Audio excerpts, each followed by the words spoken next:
Well, thank you guys for coming tonight. The story I'm going to tell you dates back more than 100 years, but it still persists today, and it's a phenomena that maybe some of you have experienced. So our story starts around 1914. This is when World War I broke out in Europe, and the U.S. managed to stay out of World War I until 1916. And at that time, this is where the subject of our story enters. He is a young man from Elmore, Ohio. Is anybody here from Elmore? Okay. Well, Elmore is a really cute little town about 20 minutes drive from here up in Ottawa County. And it's got a nice downtown, and then outside it's pretty rural. And so this young man is from Elmore, and the U.S. has entered the war. And like so many other young men at that time period, he decides he should enlist and fight for our country in the war. Now, this is a difficult decision for him for many reasons, but the main one is that he's pretty serious with a young lady who's also from Elmore. Ultimately, the two of them decide they're going to stay together. He's going to go off to war, and when he comes home, they're going to have a life together. So he goes overseas to Europe, and he fights in the war. And just like any war, it's very terrible. During World War I, they spent a lot of time in foxholes. They didn't always have adequate shoes and clothing to protect from the cold. Soldiers often saw other soldiers killed in front of them. Just a really horrific time. So the whole time he's at war, one of the main things that helps him get through this is knowing that this young lady at home, that he's going to go home and they're going to be together and they're going to have this great life if he survives this. So it helps get him through. She may have even written him some letters while he was overseas. We don't know. Well, on November 11th of 1918, the war ended. It was Armistice Day. You guys know what today is Veterans Day. We still celebrate that day today. But not everybody came home the next day. It took a while for the troops to get back. Our young man didn't make it back to the States until March of the following year. He even bought a motorcycle to expedite getting home, and he arrived on March 21st. So his first stop, of course, is his house where he lived with his parents, and he rushes in and he hugs his mom and dad. It's a beautiful, really touching scene. They're so happy that he's alive and he made it through this awful war. But he doesn't stay long because he says, I need to go see my girl. Well, he gets on his motorcycle, drives down the country roads to where his girlfriend lives. And the whole way he's going, he's playing in his mind what he's going to say because he's going to ask her to marry him. He pulls up to the lane by her house and he kind of cuts the engine because he wants to surprise her. Well, he's the one, unfortunately, who ends up being surprised. There's a big picture window in the house, and as he gets closer, he sees her, but what he sees is she's in the arms of another man. So as you can imagine, he's pretty upset. He can't really hold back the tears. He's absolutely devastated, and he's also kind of angry. I mean, he survived all this, and she's with somebody else. So at this point, he's not going to confront them. He's just going to leave. Doesn't care about being quiet now. He peels out on his motorcycle. And as he's driving back to his parents' house, he's just getting more and more upset, just really angry. And what he doesn't realize is he's driving faster and faster and faster. Well, he gets at the point in the road where he's almost to a bridge that goes over a creek. And he realizes he's driving way too fast to negotiate this. He slows down, but unfortunately it's too late. He hits a bump in the road, the motorcycle goes flying, he goes flying, and sadly, he was decapitated in the accident. They found his body the next day by the bridge, not too far from his head. So this is a really tragic and sad end for our poor young veteran here. But it might not be the end, or we wouldn't be talking about it this evening. In the years after his death, people started reporting some strange things happening by this bridge. They would see a light, they'd hear weird noises. Well, people are curious about these things. That's one of the reasons why we're here tonight telling these stories.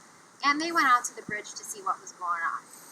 Somewhere along the line, someone determines a way to call this spectral light. And so the story goes, you park your car on the bridge, off the engine, honk the horn, flash the lights 3 times, and then not too long after that, in your rearview mirror behind you, you will see a lone light, kind of like a headlight, not like the headlights we see today with the LEDs, more like a dimmer light that might be on an old-timey motorcycle following you.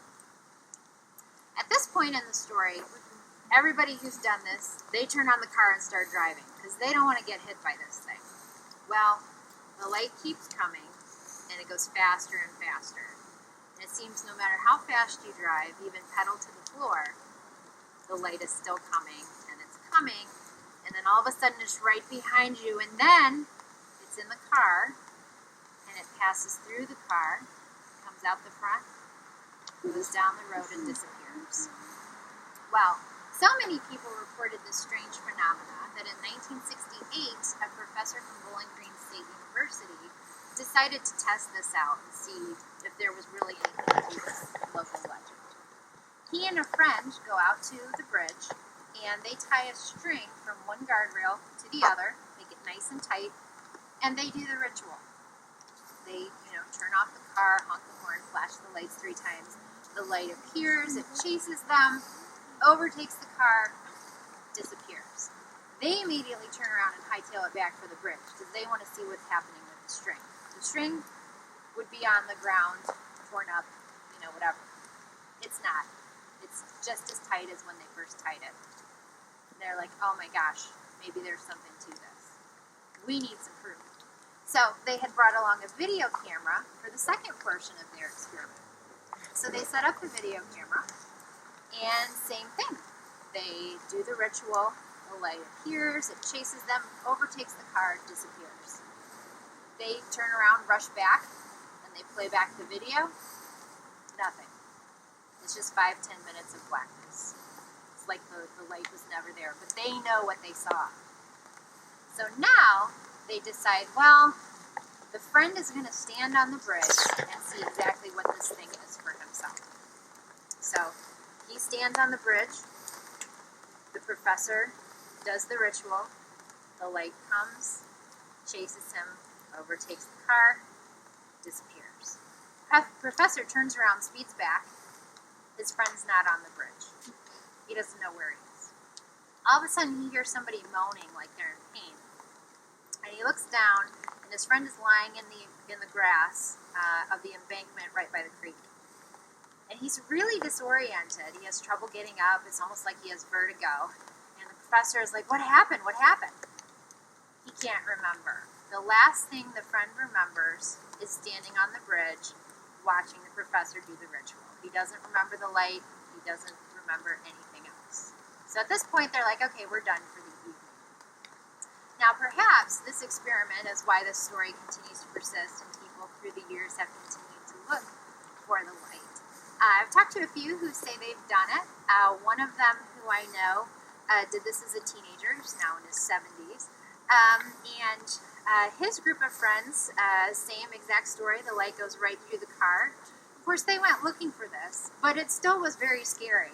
So they pull over the car, and they kind of need to settle themselves. They all get out, and they notice on the roof of the car, there are scratches.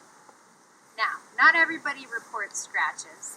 Some people say that you must do this on March 21st because that's the date that the rider died. Other people, like this person, say the date doesn't matter. It can happen at any time.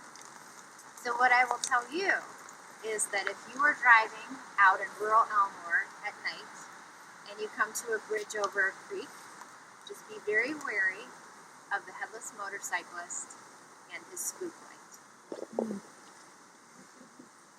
And what road is it? Yeah, great question. So I don't know for sure because I've heard several conflicting things. Actually, the last group mentioned a different road I hadn't heard of. So I don't know for sure which one it is. There's a ghost group out of Toledo they went to a program they had many, many years ago. I believe they said it was Hessville Portage Road, and they actually tried to recreate the experiment from the Bowling Green professor, but nothing happened. Someone else I talked to from Elmore said nothing happened because because they were on the wrong road. So I've heard before tonight I had heard 3 different roads, and then somebody else just threw out another one. So unfortunately I don't know the exact road, but I know people have tried it. Oh, great question. Okay.